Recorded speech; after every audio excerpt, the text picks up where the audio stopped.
పరమగీతము 5వ అధ్యాయం 10వ వచనాన్ని, నా ప్రియుడు ధవళవర్ణుడు రత్నవర్ణుడు, 10,000 మంది పురుషులలో అతని గుర్తింపవచ్చును. ఇంగ్లీష్ బైబిల్లో my beloved is white and Reddy, the chiefest among 10,000. ప్రభునందు ప్రియమైనటువంటి విశ్వాసులారా, ఇక్కడ ఒక స్త్రీ ఉంది. ఆమె తన యొక్క ప్రియుణ్ణి వెదుకుతూ వెళుతుంది. పట్టణంలో ఉన్న వారిని అడుగుతుంది, నా ప్రియుడు మీకు కనబడితే ఆయన ప్రియురాలునైన నేను ఎంతో ప్రేమతో మూర్ఛిల్లుచున్నాను అని చెప్పండి. ఆయనంటే నాకు చాలా ఇష్టమని చెప్పండి. నా ప్రియుడు మీకు కనబడితే ఆ ప్రియునికి చెప్పండి అంటుంది. ఏంటి ప్రియుడేంటి, ప్రియురాలేంటి అని అనిపించవచ్చు, కానీ పరమగీతములో ఉండే ప్రియుడు ప్రభువైన యేసుక్రీస్తు. ఈ ప్రియురాలు యేసు రక్తము చేత కడగబడిన సంఘము. ఈ ప్రియుడైనటువంటి యేసునాథుణ్ణి విశ్వాసులు వెదుగుతున్నారు. ప్రభునందు ప్రియులారా, ఈ వచనములో నా ప్రియుడు మీకు కనబడితే మీరు చెప్పండి అని చెప్పింది. వారంటున్నారు, వేరు ప్రియుని కన్నా నీ ప్రియుని విశేషమేమి? మేము ఎలా కనుగోవాలి? ఆయన కనబడితే మేము ఎలా గుర్తుపట్టాలి? ఈమెమంటుందంటే 10,000 మంది పురుషుల్లో ఆయన గుర్తించవచ్చు. మీరు ఆయన గుర్తుపట్టడానికి ఏమి మీరు ప్రయాసపడవలసిన పని లేదు. 10,000 మంది ఉన్నా కానీ యేసును గుర్తుపట్టేయొచ్చు. అంటే అంత స్పెషల్ గా ఉంటారు ఆయన. ఎలా గుర్తుపట్టొచ్చు? నా ప్రియుడు ధవళవర్ణుడు, రెండోది రత్నవర్ణుడు. ధవళము అనబడేటువంటి మాటకు అర్థం ఏమిటంటే తెలుపు అని అర్థము. తెలుపు అంటే యేసునాథుడు ఎలాగుంటారట? తెల్లగా ఉంటారు. యేసునాథుడు ఉండే తెలుపు ఎవరిలో లేదో. నలుపు లేని వారో ఆయన చాలా తెల్లగా ఉంటారు. తెలుపు అనగా పరిశుద్ధతకు గుర్తు. యేసునాథుడు తెల్లని వారు ఈజ్ ఈక్వల్ టు పరిశుద్ధుడు. అందుకనే పరలోకములో దేవదూతలు దేవుణ్ణి స్తుతిస్తున్నారు. ఏమని?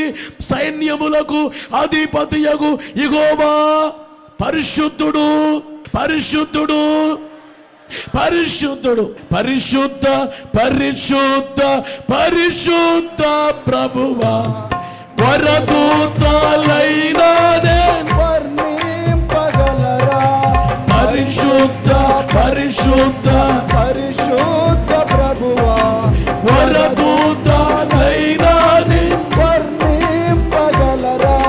యేసునాథుడు ఎవరట? పరిశుద్ధుడు, తెల్లని వారు. అందుకనే పరలోకమందున్న 4 జీవులు ఏమంటున్నారు? వర్తమాన భూత భవిష్యత్ కాలములలో ఉండు సర్వాధికారైన దేవుడు పరిశుద్ధుడు, పరిశుద్ధుడు, పరిశుద్ధుడు అంటున్నట్లుగా ప్రకటన గ్రంథం 4వ అధ్యాయంలో చూస్తాం. అనగా యేసునాథుడు తెల్లని వారు. ఈ ప్రపంచంలో ఇలాంటి తెల్లని వారు ఎవరు కనబడరు. అనగా పరిశుద్ధుడు. గబ్రియేలు దేవదూత మరియతో చెప్పిన మాట, నువ్వు పురుషుని ఎరుగని దానము, కానీ దేవుని శక్తిని పైకి రావడం జరుగుతుంది. పుట్టబోయే శిశువు మామూలుగా మనిషి కాదు. లోకములో ఉండేటువంటి అందరిలాట ఆయన కాదు. మనుషులు లేక పాపి కాదు. పుట్టబోయే శిశువు పరిశుద్ధుడు, పరిశుద్ధుడు అన్నారు. బోలో యేసు మహారాజుకో. అంటే యేసునాథుడు ఏమై ఉన్నారు అంటే పరిశుద్ధుడై ఉన్నటువంటి వాస్తవాన్ని గుర్తించాలి అని దేవుని సేవకునిగా మీకు తెలియజేస్తున్నాను. యోహాను సువార్త 8వ అధ్యాయము 46వ వచనములో చూస్తే, నా యందు పాపమున్నదని మీలో ఎవడు స్థాపించును? మానవ మనుగడ ప్రారంభమైనప్పటి నుండి ఎవరు ఈ మాట మాట్లాడలేదు. ఈ ప్రపంచంలో కోట్ల మంది జీవించారు. ఎంతో మంది రాజ్యాలు పరిపాలించారు. న్యాయ ఖగోళ భూగోళ శాస్త్రాలు ఎరిగి జీవించారు. కానీ ఎవ్వరు అనని మాట యేసునాథుడు అంటున్నారో అదేమిటంటే, నాలో పాపమున్నదని మీలో ఎవడు స్థాపించును? అందుకే నేను చాలాసార్లు మాట అంటాను, నీవు నీ జీవితంలో మొదటి మాట దేవుడు ఉన్నారు అని నమ్మాలి. అసలు ఆ దేవుడు ఎవరో కనుగోవాలి. కొంతమంది వైద్యుడు దేవుడు అంటున్నారు, మరి కొంతమంది గురువే దేవుడు అంటున్నారు, మరి కొంతమంది తల్లే దేవుడు అంటున్నారు, మరి కొంతమంది తండ్రి దేవుడు అంటున్నారు. మనిషి ఎలా దేవుడు అవుతాడు? దేవుడు అంటే ఎవరు పుట్టించిన ఆయన దేవుడు. దేవుడు అంటే ఏమీ లేనప్పటి నుంచి ఉన్న ఆయన దేవుడు. భూమి లేనప్పుడు ఉండాలి, ఆకాశము లేనప్పుడు ఉండాలి దేవుడు. నిజంగా దేవుడు ఎలాగుండాలి? దేవుని యొక్క స్పెషాలిటీస్ అనేది గమనించకుండా నమ్మడము ఎంతవరకు సమంజసం? ఈ వేళ వరకు నీవు సరిగ్గా వెదకపోతే ఈ రోజు నుంచి వెతుకు నిజ దేవుడు ఎవరు.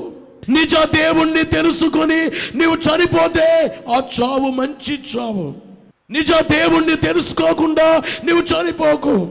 నిజ దేవుడు అంటే ఎలాగుండాలి? పరిశుద్ధుడై ఉండాలి. అందుకే ఈ ప్రియురాలు ఏమంటుంది? నా ప్రియుడు ధవళ వర్ణుడు, అంటే తెల్లని వారు అనగా పరిశుద్ధుడు. మీరు 10,000 మంది పురుషుల్లో కూడా ద చీఫెస్ట్ అమాంగ్ 10,000 ఆయన ప్రత్యేకమైన వారు. నీతి సూర్య తేజుడు, జ్యోతి రత్న రాజుడు, పాతకచ్చన రక్షకుడు, పతిత పావన నామము కలిగిన నీతి సూర్య తేజమా, జ్యోతిరాత్ర రాజమా, నీతి సూర్య తేజమా, జ్యోతిరాత్ర రాజమా, పాతకచ్చన రక్షక, అతిత పావన నామక. యేసునాథుడు తెల్లని వారు. అందుకనే 10,000 మంది పురుషుల్లో కూడా మీరు అతన్ని గుర్తించవచ్చు. చాలా మంది యేసునాథుని సిలువ కార్యాన్ని చూచి ఏం తప్పు చేసుంటారు? యేసునాథుడు సిలువేసి చంపారంటే ఆయన ఏం చేసుంటారు? సిలువ వేయడానికి ఆజ్ఞాపించినటువంటి పొంతి పిలాతు అన్నాడు. లూకా సువార్త 23వ అధ్యాయము 4వ వచనములో చూస్తే, పిలాతు ప్రధాన యాజకులతోను జన సమూహములతోను ఈ మనుష్యుని యందు నాకు ఏ నేరమును కనబడలేదనెను. జడ్జి గారు ఏమంటున్నారు? యేసునాథునిలో నాకు ఏ రకమైన నేరమే నాకు కనబడలేదు. పాపమేమి చేసి ఎరుగవు, పావన పరమ దేవుడవు, పాపమేమి చేసి ఎరుగవు, పావన పరమ దేవుడవు, ఓ పరాత్పర నీకే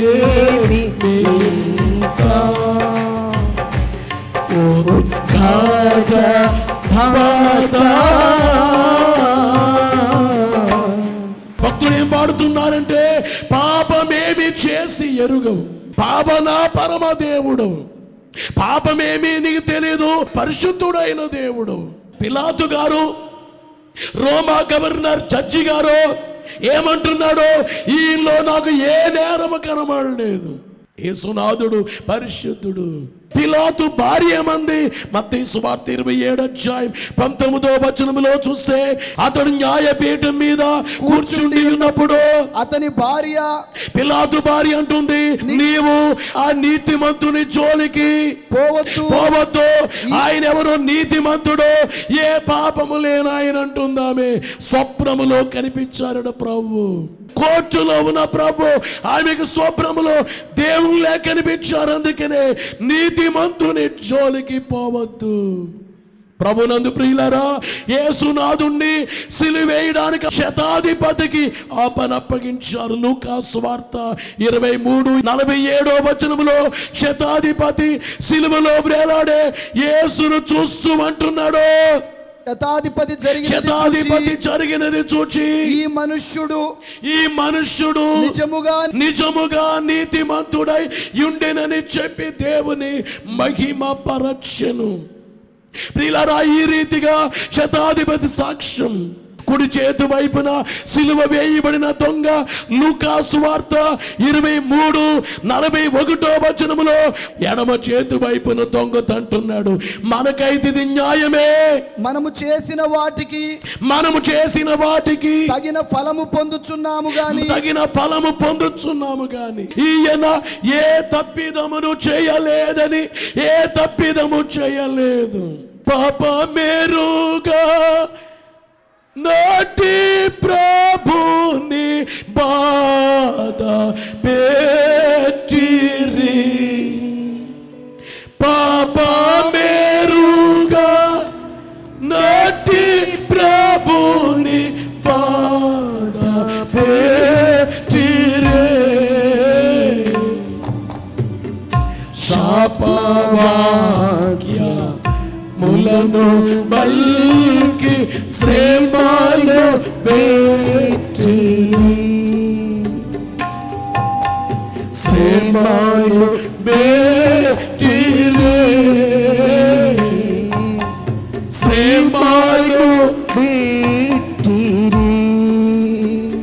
తీర్పు తీర్చిన జడ్జి గారే ఈలో ఏ పాపము లేదు, ఏ నేరము లేదన్నారు.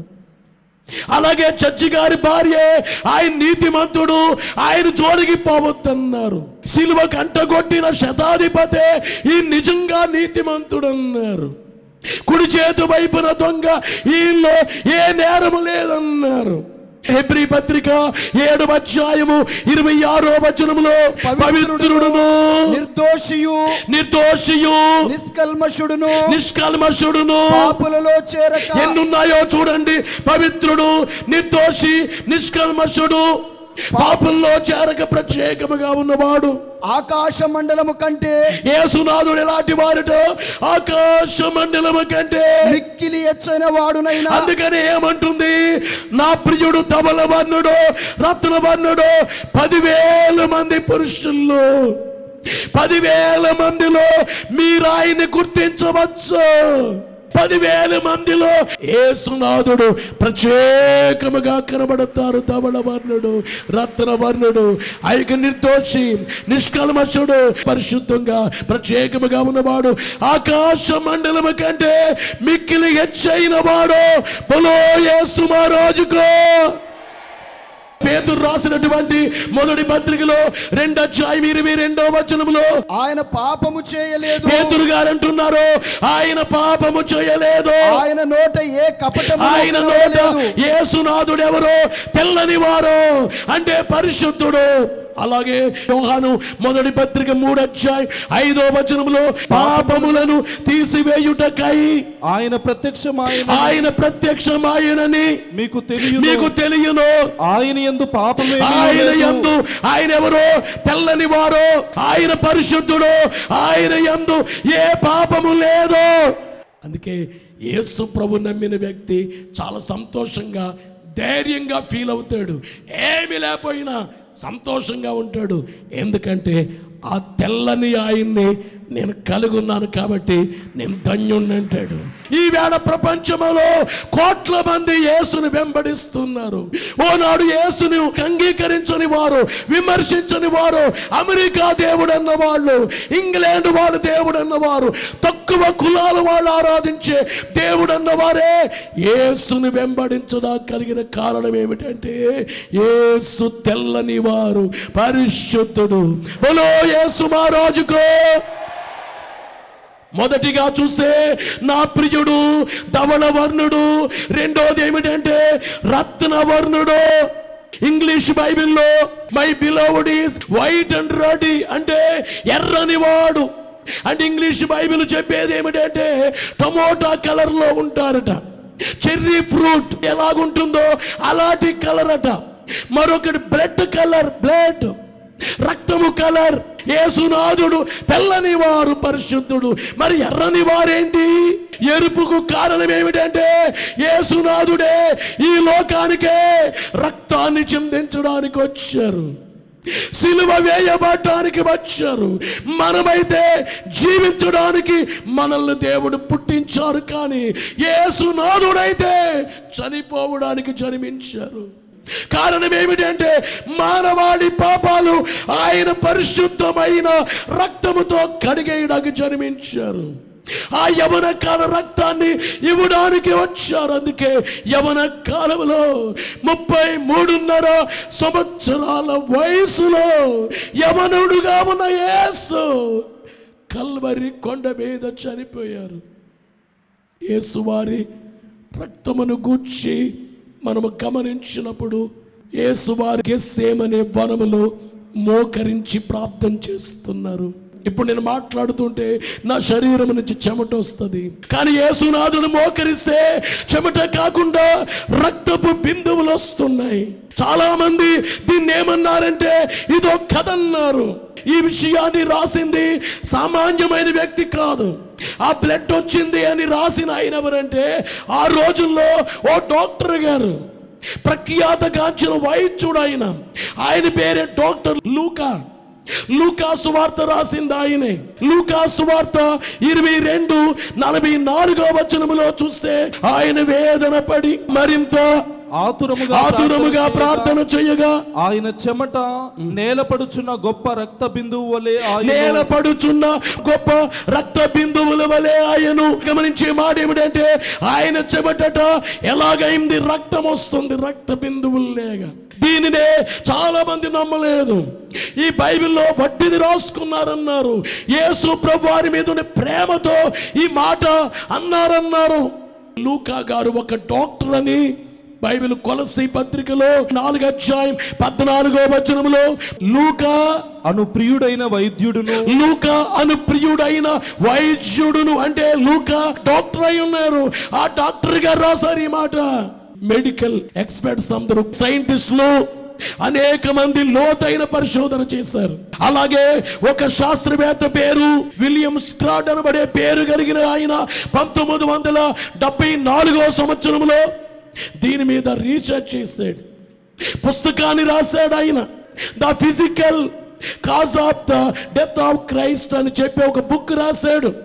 ఈయన రాసినది ఏమిటంటే యేసునాథునికి ఆ రక్తము రావడం నిజం. కారణం ఏమిటంటే ఒక వ్యక్తి తీవ్రమైన వేదన, తీవ్రమైన బాధకి గురైనప్పుడు, చెప్పుకోలేనంత బాధ, చెప్పుకోలేనంత వేదనకు గురైనప్పుడు, విపరీతమైనటువంటి ఎక్స్ట్రీమ్ టెర్రర్, విపరీతమైన ఆందోళన. మనకు ఆందోళన వస్తుంది, వ్యాపారము సరిగ్గా జరగట్లేదు ఆందోళన, ఉద్యోగం రాలేదు ఆందోళన, ఎవరైనా కానీ ఏదైనా శ్రమ వచ్చినప్పుడు చాలా ఆందోళన. కానీ యేసునాథుడు ఆ తోటలో మోకరించున్నారు. ఆయనలో ఉండేటువంటి విపరీతమైనటువంటి వేదన చెప్పడానికి తీరింది. అందుకనే ఈ డాక్టర్ గారు రాసింది ఏమిటంటే నిజమేది, దీనినే హెమటోహైడ్రోసిస్ అనే పేరుతో పిలుస్తారని. హెమటోహైడ్రోసిస్ అంటే శ్వేత రంధ్రముల నుండి, అనగా చెమట వచ్చే రంధ్రముల నుండి ఏ వ్యక్తి అయినా కానీ శ్వేత రంధ్రాలు రప్చర్ అయి చిలికలైపోతే, చెమటొచ్చే రంధ్రాలన్నీ పగిలిపోతే అందులోంచి రక్తం వస్తుంది.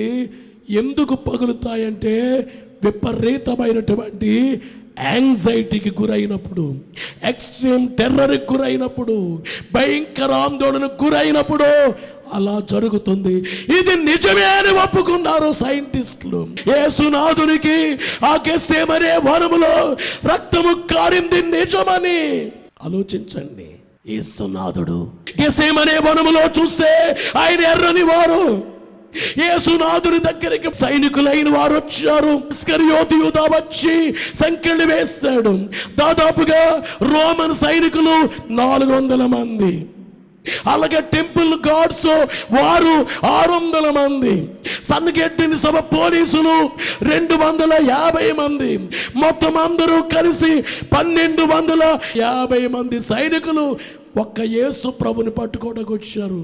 యేసునాథుండి గుర్రపు తోకల వెంట్రుకలతో చేయబడిన తాళ్లతో యేసు వారి చేతుల్లే వెనక్కట్టేశారు, మెడ కట్టేశారు, ఇక్కడి నుంచి ఇక్కడ కట్టేశారు. తాళ్ళు వేలాడుతున్నాయి. ఆ వేలాడే తాళ్ళు పట్టుకుని పెడుతున్నారు. యేసువారు ఏదో పారిపోతారేమో అనేటట్లుగా ఆయన అంత నేరస్తునిగా తీసుకొస్తున్నారు. అక్కడ కెద్రోన్ అనే వాగుంది. ఆ టైంలోనే పస్కా పశువులన్నీ అక్కడ వధిస్తున్నారు. జోసిఫస్ అనబడేటువంటి చరిత్రకారుడు రాసినటువంటి విషయం ఏమిటంటే 7:30 ఏప్రిల్ 6వ తేదీ ఆ కిద్రోను వాగుందే, ఆ వాగులో నుండి రక్తము దాదాపుగా యూదులైన వారు అనేక దేశాల నుంచి వచ్చి 3 లక్షల టెంట్లు వేసుకుని దాదాపుగా 2,56,500 పస్కా పశువుల్లే గొర్రెల్లే బలిచ్చారు. ఆ బలిస్తే ఆ రక్తం అట్లా వెళుతుంది కిద్రోను వాగులో నుంచి. ఆ వాగు గుండా యేసు ప్రభువారిని తీసుకెళ్ళటానికి గెస్సేమనే వనములో నుంచి తాడు కట్టి తీసుకుని వెళుతున్న టైంలో ఆ గెస్సేమనే వనములో ఒలీవల కొమ్మలో అలాగే ఈడ్చుకుంటూ వెళుతుంటే అటు ఇటు యేసు వారి శరీరానికే అవి తగులుతుంటే అవి గీసుకొని రక్తము కారుతుంది. ఎర్రని వారు ఆ కిద్రోన్ అనే బాగుందే, అక్కడ బ్రిడ్జి కట్టారు. దాని పొడవు 352 అడుగులు, వెడల్పు మాత్రం మీటరే ఉంటుంది.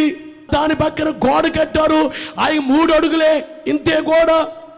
యేసు వారినే సైనికులు కొట్టుకుంటూ తీసుకెళ్తున్నారు. ఈ యొక్క బ్రిడ్జి మీద తీసుకెళ్తూ ఓ సైనికుడు వచ్చి గట్టిగా కొట్టగానే యేసునాథుడు ఆ గోడ మీద పడి పెదవంతా పగిలి అక్కడ రక్తము కారిందట ఆ గోడ మీద. ఇదిగో ఎర్రని వారు కిద్రోను వాగు దాడుతున్నారు. అక్కడ ఆ టైంలో గట్టిగా మరొక సైనికుడు కొట్టగానే పెద్ద ఎత్తు లేదు గనుక యేసునాథుడట ఆయన కింద పడిపోయారు కిద్రోను వాగులో. అంటే అర్థం ఏమిటి?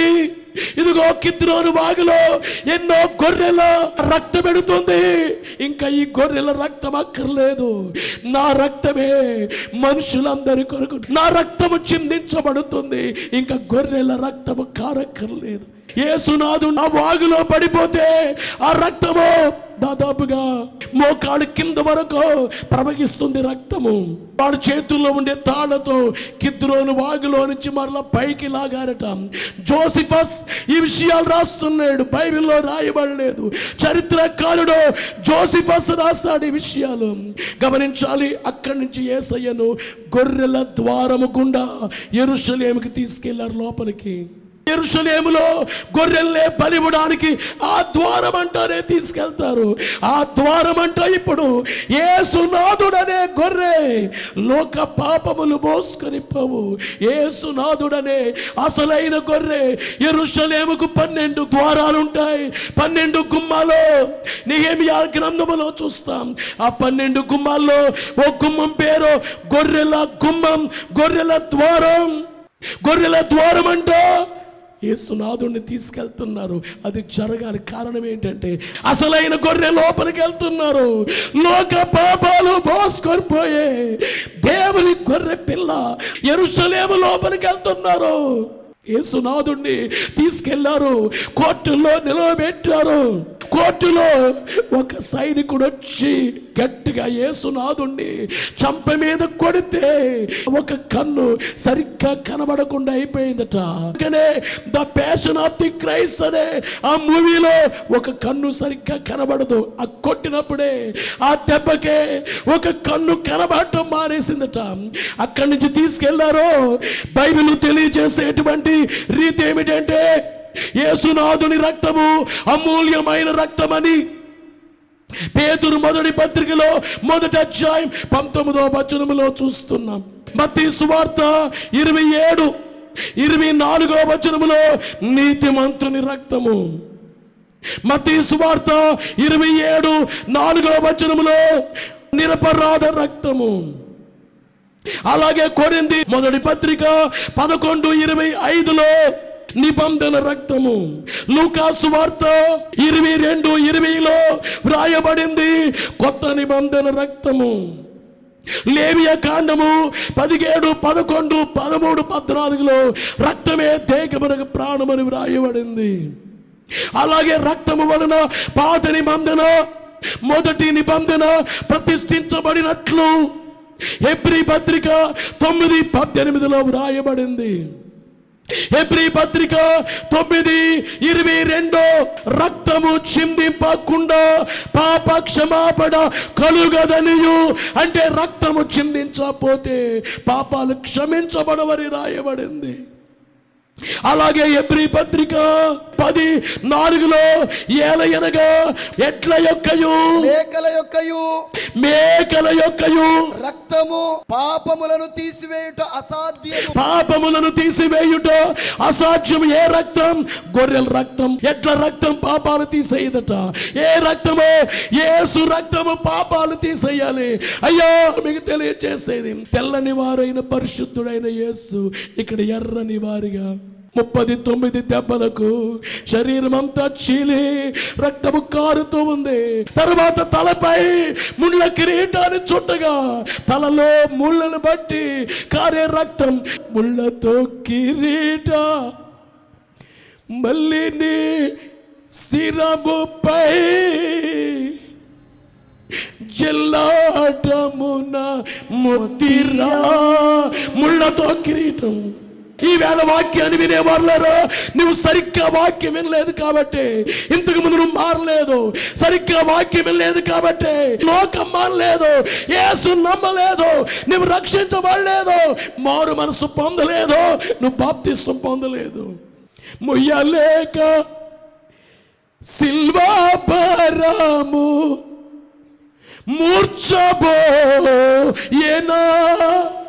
మూర్ఛబోయారు. అయ్యయ్యో చో, ఈవేళ ఎంతో మంది ఈ రోజు మారిపోబోతున్నారు. ఈవేళ ఎన్నో హృదయాలు మార్చబడబోతున్నాయి. కఠిన మనసులు మార్చబడి హృదయాలు కడగబడబోతున్నాయి. బోలో యేసు మహారాజుకో. నీకోసం ధవళవర్ణుడు రత్నవర్ణుడు అయ్యారు. ఈ మాటలు మీలో పదిలం చేసుకోమని తెలియజేస్తాం.